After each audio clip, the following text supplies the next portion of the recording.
एकाचे पोहे घेतले, एकाचे मुरले घेतले, एकाचं दही घेतलं, एकाचं दूध घेतलं आणि सर्वांनी एकत्रित केलं आणि सगळ्यांनी मिळून खाल्लं. हे ओ काला, ताड्या वाजवा ना.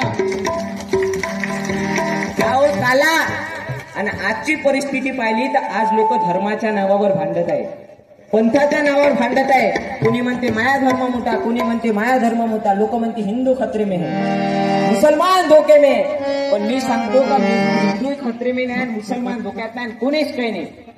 राजेंद्र पालीवाल, राणा तळेगाव ठाकूर. आज श्रीराम जन्मोत्सव, या जन्मोत्सवाच्या मी सगळ्यांना हार्दिक शुभकामना देऊ इच्छितो. आज आमच्या गावामध्ये पुरातन मंदिर आहे, कमीत कमी 200 वर्ष 300 वर्षाच्या पूर्वीचं. या मंदिरामध्ये सगळ्या लोकांनी राम जन्मोत्सव हा सण अतिउत्साहात साजरा केला आणि यामध्ये प्रसादाचं वितरण करण्यात आलं आणि भजन कीर्तन करण्यात आलं आणि सगळ्या गावामध्ये दिंडी व पताका काढण्यात आल्या व प्रवचन कीर्तन करून या कार्यक्रमाची सांगता ह्या राम मंदिरामध्ये करण्यात आली.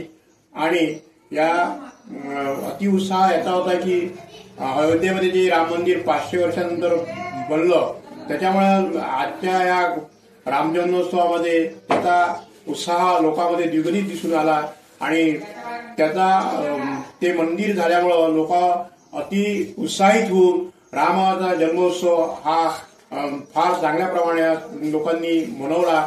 त्याबद्दल मी लोकांना शुभकामना देऊ इच्छितो. जय श्रीराम.